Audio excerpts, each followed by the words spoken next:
नमस्कार।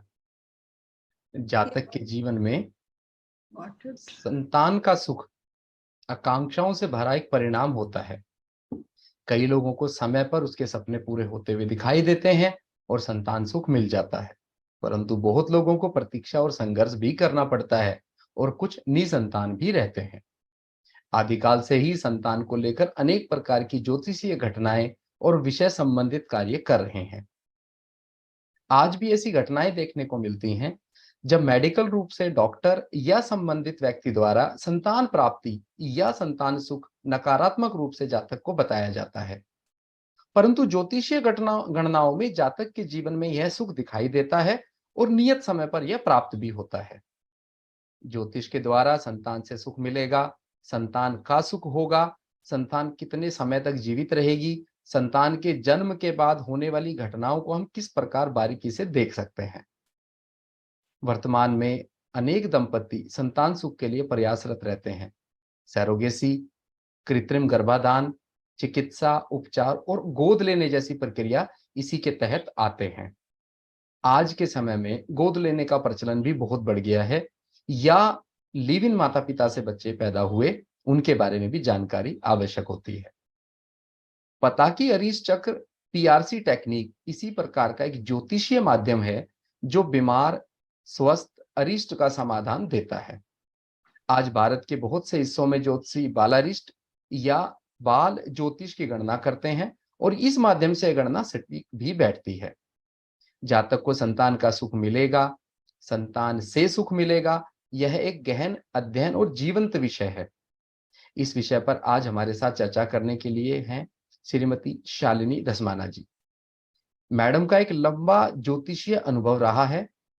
पताकी अरिष्ट चक्र नामक पुस्तक हमारे गुरु श्री के.एन. राव जी के मार्गदर्शन में आपके द्वारा लिखी गई है और शायद इस विषय पर लिखी गई ये एक अकेली पुस्तक है। मेरा मैडम से निवेदन रहेगा, हमारा डिस्कशन शुरू करने से पहले आप अपनी ज्योतिषीय यात्रा के बारे में बताएं और किस प्रकार आप भारतीय विद्या भवन में श्री राव सर के माध्यम से इस विषय को गूढ़ता तक लेके गए और इसके कारण किस प्रकार लोगों के जीवन में संतान को लेकर बदलाव आया, उसके बारे में भी जानकारी दीजिए। नमस्ते।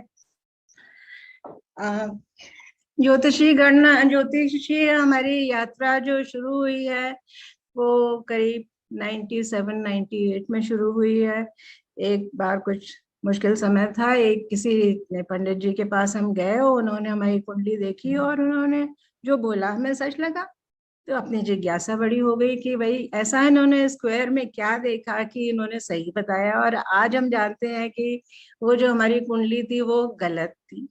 फिर भी हमारे ख्याल से उन्होंने शनि के गोचर के हिसाब से ही बताया।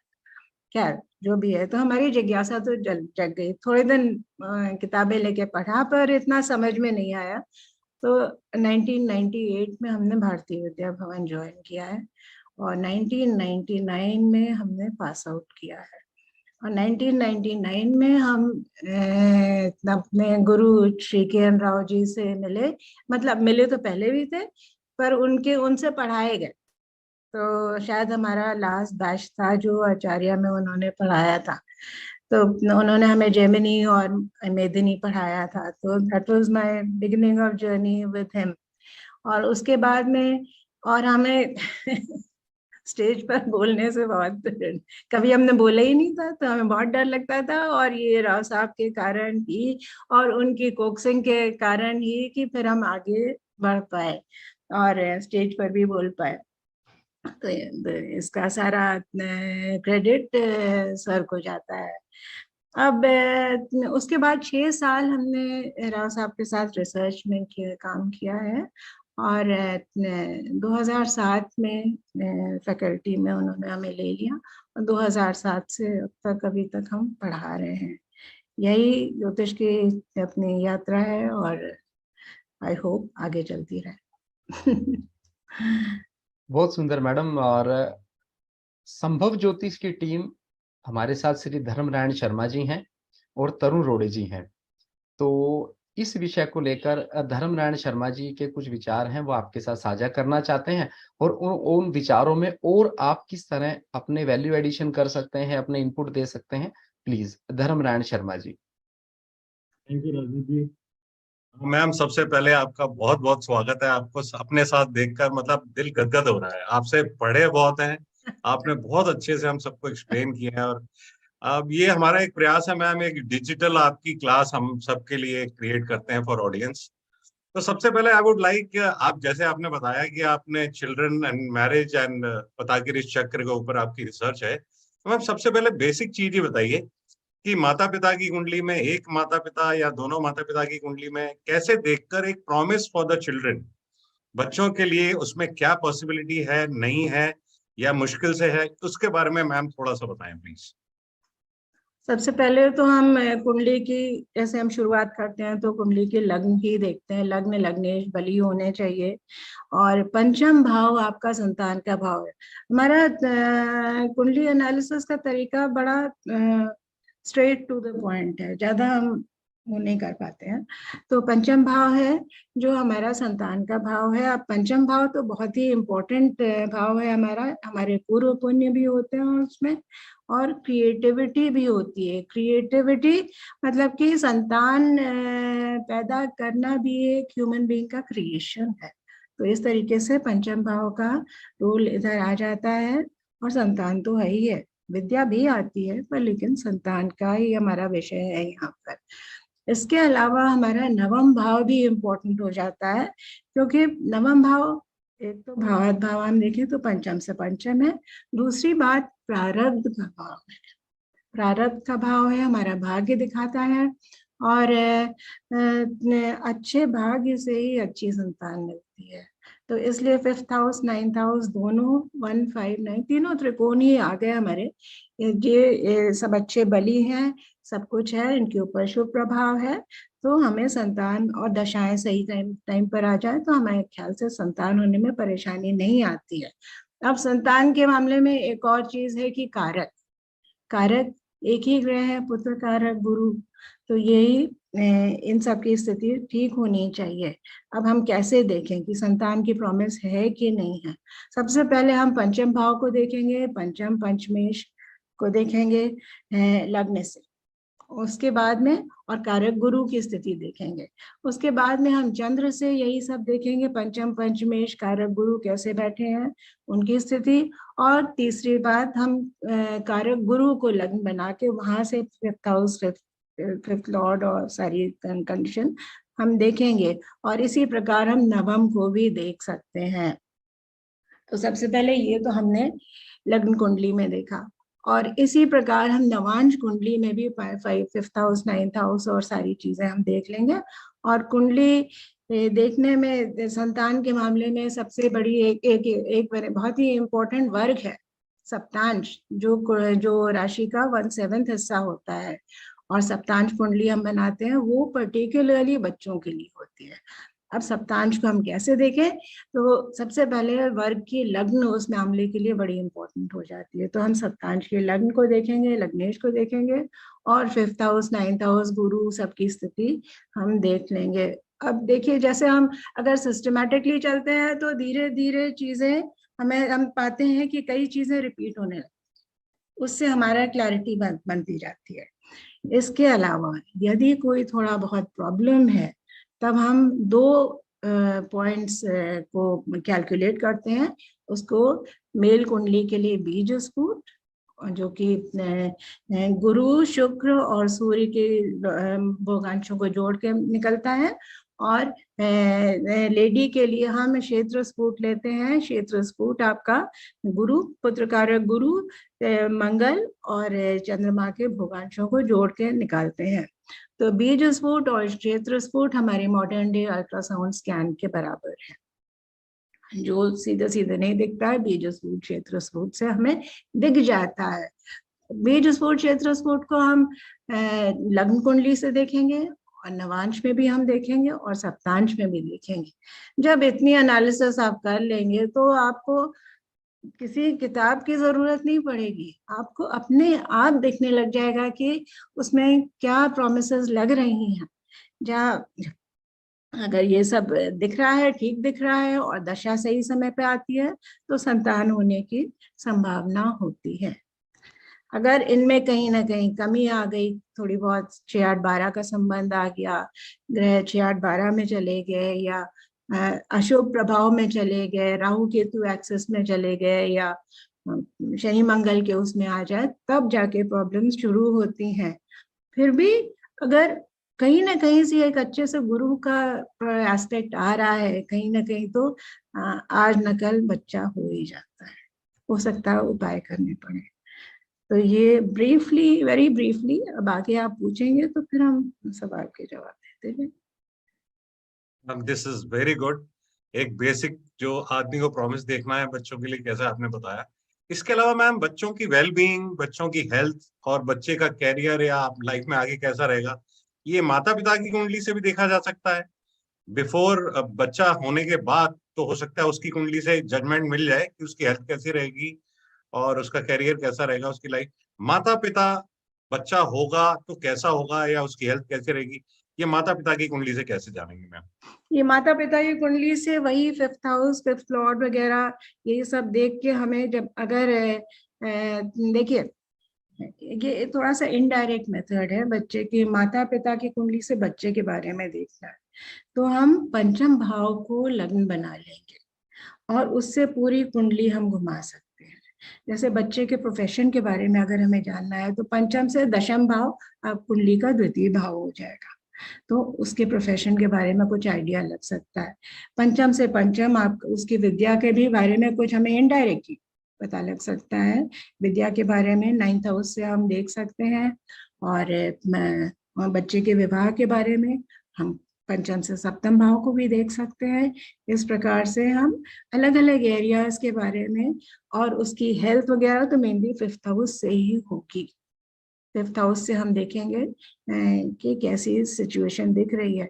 यदि 5th हाउस या 5th लॉर्ड का संबंध अष्टम भाव से बनता है या छठे भाव से बनता है या 12वें भाव से बनता है, तब बच्चे की हेल्थ में कोई प्रॉब्लम हो सकती है। यही चीजें हम नवांश और सप्तांश में देखेंगे तो काफी क्लियर हो जाता है हमको। यही in fact this was the curiosity कि 5th हाउस का, जुपिटर का and 5th and 9th house का कैसे कनेक्शन आपस में रहेगा, आपने बड़े अच्छे से बताया। अब बच्चे के अरिष्ट के बारे में, जैसे कि राजदीप जी ने अभी बताया था कि आपका एक स्पेसिफिक रिसर्च है पता कि अरिष्ट चक्र का, तो मैं चाहूंगा कि तरुण जी थोड़ा उस बारे में, उनकी कुछ जिज्ञासा है, वो आपसे पता कि अरिष्ट चक्र के बारे में डिस्कस करेंगे। तरुण, ओवर टू यू। मैम, पहले तो आपको बहुत बहुत थैंक्स। आपने ऐसे एक एक्सटेंसिव टेक्निक पे काम किया जो मैंने खुद देखा है बहुत जगहों पे काम करती है और pin two point snapshot results देती है। तो अभी स्टार्ट करते हैं डिस्कशन इसके ऊपर। तो पताके अरिष्ट चक्र बेसिकली क्या है, उसको हम कैसे यूज कर सकते हैं, उसके एप्लीकेशंस क्या हैं, उससे हम क्या क्या निकाल सकते हैं साथ साथ। ये पताके अरिष्ट चक्र हमारे स्क्रीन पर आ गया है।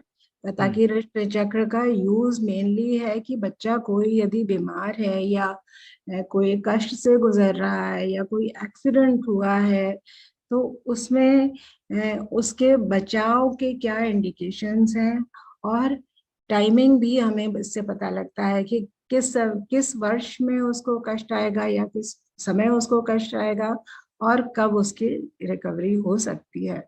तो इस तरीके से पताकी चक्र यूज किया जाता है।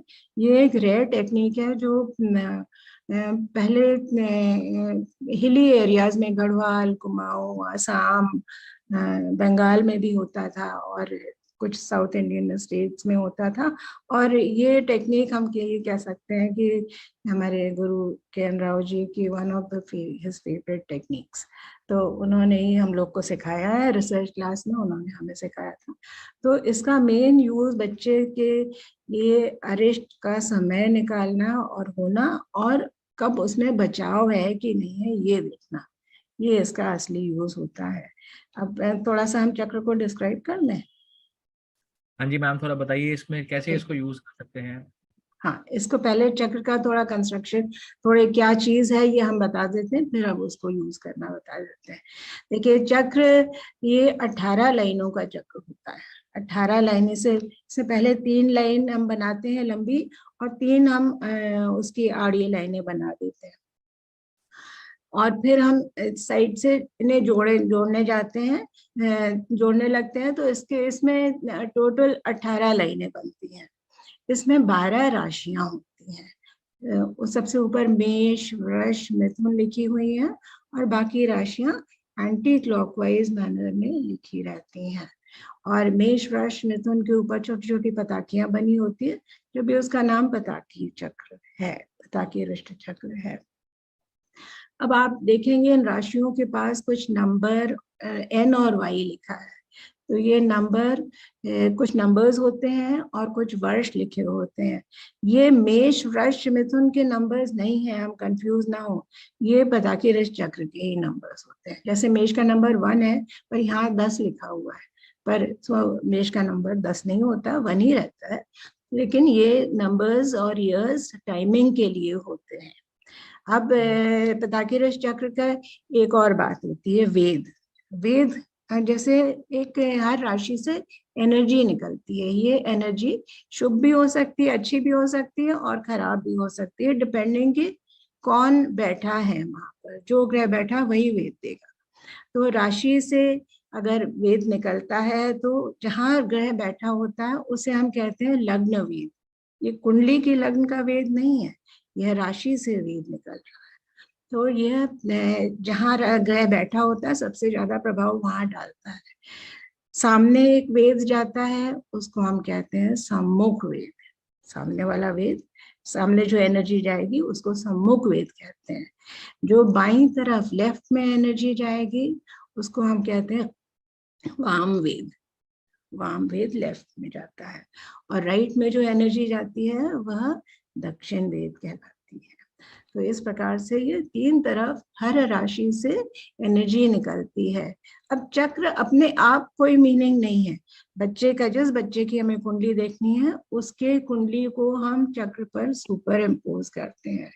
जो भी बच्चे की लग्न होगी उस राशि में हम लग्न लिख देंगे और एंटी क्लॉकवाइज मैनर में ग्रहों को उसकी कुंडली के हिसाब से एंटी क्लॉकवाइज मतलब मेष, वृष, मिथुन उस डायरेक्शन में, उस तरीके से हम ग्रहों को बिठाते चले जाएंगे और फिर हम वेद देखने लगते हैं, शुभ अशुभ वेद हो। अच्छा, पताकी रिष्ट चक्र में 2 ग्रह बड़े इंपॉर्टेंट होते हैं। एक पहले को कहते हैं आर्द्यामेश और दूसरे को कहते हैं दंडेश। ये आप कुंडली में मारक के समान इन्हें मान सकते हैं। ये ट्रबलसम प्लैनेट्स होते हैं। तो जहां पर ये बैठते हैं और जहां पर ये वेद देते हैं उन जगहों को ये नुकसान पहुंचा सकते हैं। लेकिन किसी किसी सिचुएशन में ये थोड़ा कष्ट दे के बाद में बचा भी लेते हैं। तो वो हमें कुंडली के हिसाब से देखना होता है। तो कुंडली की मेन चीजें, 4 चीजें तो यही हैं कि आपके 12 राशियां हैं, उनके अपने नंबर्स होते हैं टाइमिंग के लिए, और वेद होता है उनसे निकलने वाला प्रभाव, और आर्द्यामेश और दंडेश, ये ग्रह, इनकी बेस पर ही पूरा चक्र होता है। इसका यूज यही है कि जो हमने बताया कि जब कोई घटना हो या बीमार हो या कुछ हो, तब उस समय ये पताकी चक्र यूज किया जाता है यह देखने के लिए कि इसमें कितना बचाव है। अब शुभ ग्रह जहां जहां बैठे होंगे शुभ वेद देंगे, वो बचा लेंगे। जहां पर अशुभ ग्रह बैठे हैं वहां वो तकलीफ देने के लायक बन जाते हैं। तो इस तरीके से लगा के हम लोग इस चक्र के टाइमिंग भी कर सकते हैं और वेद से हम बचाव भी देख सकते हैं। थैंक यू मैम, आपने बहुत अच्छा डिटेल में बताया इसको और ये बहुत लोगों के काम आएगा। बहुत इन्फॉर्मेशन डिपिक्ट करेगा ये अपने आप में। मैम मैं आपसे नेक्स्ट एक ये चीज पूछ रहा था कि इवेंट्स जो होते हैं चाइल्ड बर्थ से रिलेटेड, उनकी लाइफ में गुड्स बैड्स अप्स डाउन्स, हम ये विमशोत्री दशा, जैमिनी दशा, अष्टक वर्गा को एक साथ यूज करके कैसे कर सकते हैं इसको? बच्चे की कुंडली में जो इवेंट्स होते हैं इसके लिए डायरेक्ट मेथड हमारे हिसाब से बच्चे की अपनी कुंडली से ज्यादा अच्छा दिखेगा। हालांकि पेरेंट्स की कुंडली से भी हम देख सकते हैं। पेरेंट्स की कुंडली से देखना थोड़ा सा इनडायरेक्ट मेथड है, पर बच्चे की अपनी कुंडली है तो उसमें अच्छा बच्चे की कुंडली हैंडल कैसे करो, उसकी हेल्थ कैसे देखो। सबसे पहले तो हम देखेंगे लग्न को देखेंगे। लग्न लग्नेश, उसकी हालत क्या है। आप फिर चंद्र को देखना। बच्चा, जहाँ बच्चे की बात है तो चंद्र बहुत इंपॉर्टेंट हो जाता है। एक तो चंद्र लग्न है और दूसरा वो बचपन को भी सिग्निफाई करता है। तो चंद्र की हालत क्या है वो हमें देखनी पड़ती है। चंद्र 6, 8, 12 वगैरह में ना बैठा हो, क्योंकि फिर बालारिष्ट का इंडिकेशन आ जाता है। और उसके बाद लग्न लग्नेश चंद्र को हमने देखा। फिर आप 8th हाउस पे चले जाइए। अष्टम भाव, अष्टम भाव आयु स्थान है, मतलब कितनी आयु। तो अष्टम भाव पे उसकी हालत क्या है, अच्छी हालत है, बुरी हालत है, क्या है। फिर 3rd हाउस को देख लीजिए और आयुष कारक सैटर्न को देख लीजिए। सूर्य को भी नेचुरल आत्मकारक है, उसकी स्थिति भी हमें कुंडली में देख लेनी चाहिए। तो इन सब से हमें कुछ आइडिया लग जाता है कि बच्चे की हेल्थ की क्या कंडीशन है। यही नवांश में भी देख लें, क्योंकि नवांश एक बड़ा इंपॉर्टेंट चार्ट हो जाता है, कम से कम ये है। अब इसके बाद हम दशा पे चले जाए, इतना हमें कुछ आइडिया लग गया। इसके बाद हम बैलेंस ऑफ दशा, गर्भशिष्ट दशा जिसे कहते हैं, कि बच्चा जब पैदा हुआ उस समय जो दशा चल रही है, कम से कम महादशा अंतर प्रत्यंतर पे जाए। तो ये दशानाथों को हम देखें कि ये बड़े इंपॉर्टेंट होते हैं हमारे पूरे जीवन भर में। तो दशानाथ अगर अच्छे बैठे हैं, अच्छे घरों में बैठे हैं, इट शोज गुड। बट यदि दशानाथ का संबंध 6, 8, 12 से आ जाता है, खास करके अष्टम से आ जाता है, तब बच्चे के जन्म के समय कुछ कष्ट हो सकता है, या फिर उसको कोई कंजेनिटल प्रॉब्लम भी आ सकता है। ठीक है, तो ये बैलेंस ऑफ दशा हो गई। उसके बाद आगे की दशाएं देखिए। आगे की दशाएं, दशा सीक्वेंस लाइफ टाइम में कैसी उसकी, उससे हमें उसके जीवन के धारा प्रवाह का आइडिया लग जाता है कि किस प्रकार इसका जीवन चलेगा। योग वगैरह तो हम पहले, हमने बोला नहीं, कुंडली के योग वगैरह भी हमें देख लेना चाहिए, उससे हमें प्रॉमिस का आइडिया लग जाता है। तो दशा के अनुसार, अब जैसे बच्चा छोटा है, उसकी 5th हाउस की दशा आ गई, 5th लॉर्ड की दशा आ गई, 5th लॉर्ड अच्छा बैठा, उसकी पढ़ाई लिखाई अच्छी हो जाएगी। उसके बाद कोई छोटा सा पीरियड 6th लॉर्ड का आया, उस समय वो कंपटीशन में बैठा, उसमें निकल गया, अच्छा निकल गया। फिर 10th लॉर्ड का पीरियड आ गया, अच्छा से काम करने लग गया, बढ़िया हो गया। बीच में कोई 7th हाउस का कोई दशा आ गई, शादी हो गई। फिर 9th लॉर्ड की दशा आ गई, जीवन बन गया उसका, बढ़िया आगे बढ़ गया। और फिर बुढ़ापे में उसकी अच्छे से लग्न लॉर्ड की दशा आ गई। तो his whole life is gone in a nice manner. ये हमें दशा क्रम से पता लग जाता है। अच्छा, ये तो हुआ विमशोत्तरी का। इसी से हमें पता लगता रहता है कि कब कोई अच्छे अच्छे योग हैं, उनसे संबंधित दशा आएगी तो उस समय योग मैक्सिमम फल देंगे।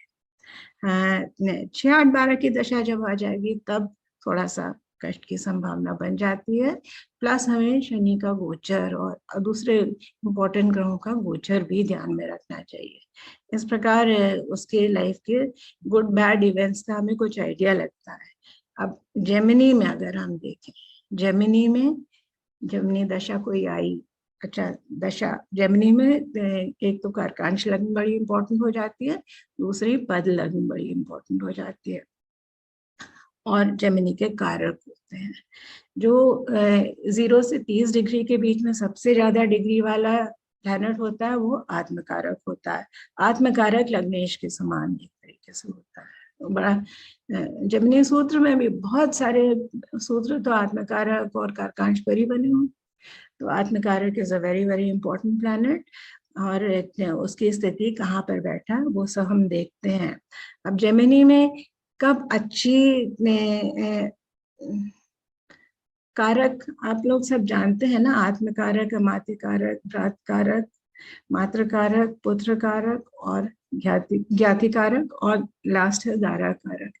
तो यह सब 1 से 7th हाउस को डिनोट करते हैं, उनसे संबंधित सारी चीजों को वो डिनोट करते हैं। तो ये कारकों का रोल हमारी लाइफ में होता है। अच्छा, अब बच्चे का अच्छा समय कब आएगा?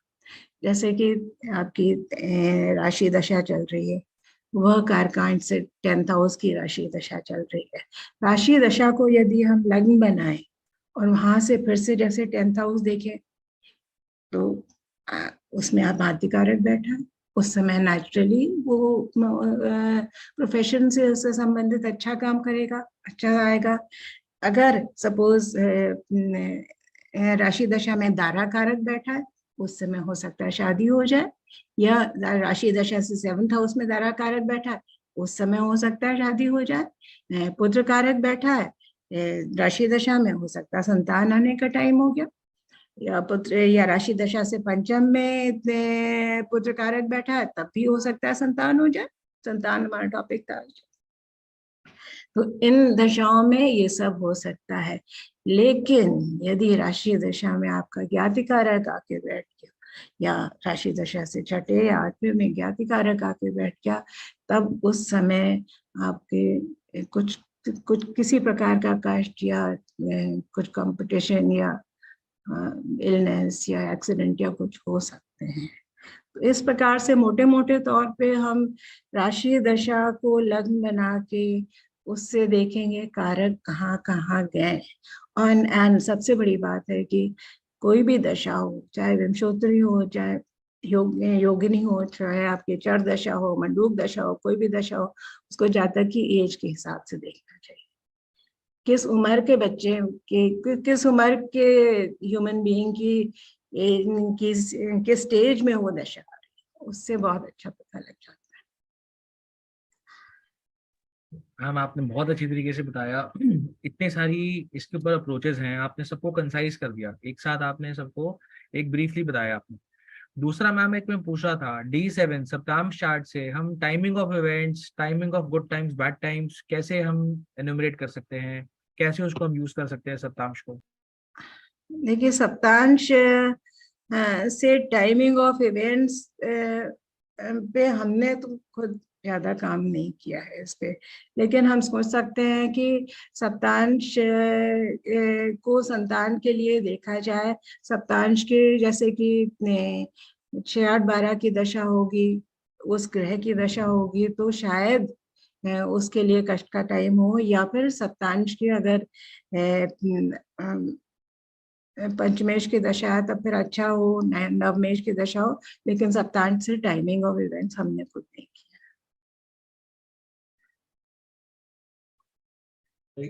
आई होप काफी अच्छी डिस्कशन रही, फिर भी उसके बाद कुछ क्वेरीज है तो पूछो तरुण।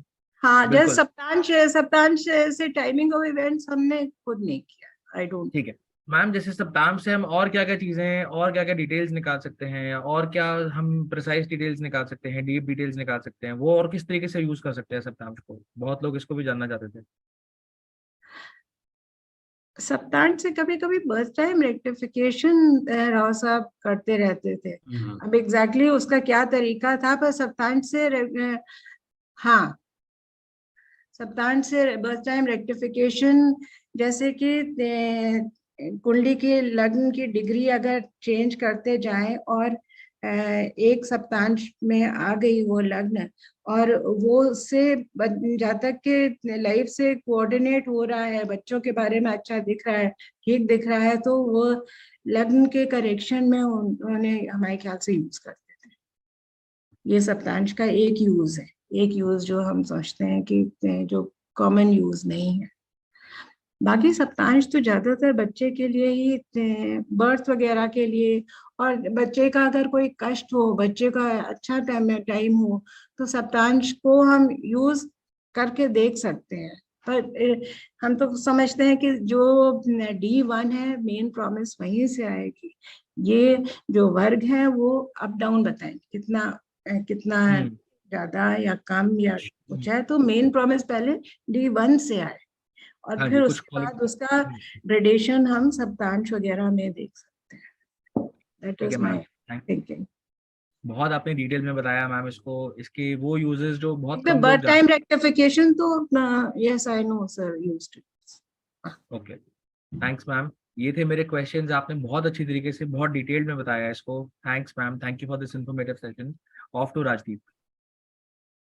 मैडम, संभव ज्योतिष की टीम तो इस चीज के लिए भी आपका शुक्रगुजार है कि ऐसा सब्जेक्ट और ऐसा विषय जो शायद इतना रिसर्च ही ना किया गया हो अभी तक, आपके बाद तो मुझे नहीं लगता शायद किसी ने इस विषय को टच किया होगा, तो आज आज के सेशन से हमें इतनी जानकारी तो मिल गई कि किस प्रकार हम पताकी अरिष्ट चक्र को यूज कर सकते हैं और कहाँ ले सकते हैं। मैं अपनी टीम की तरफ से आपका बहुत बहुत धन्यवाद करता हूं और आशा करता हूं किसी नए विषय के साथ आपके ज्ञान और अनुभव आप हमारे साथ साझा करेंगे। नमस्कार।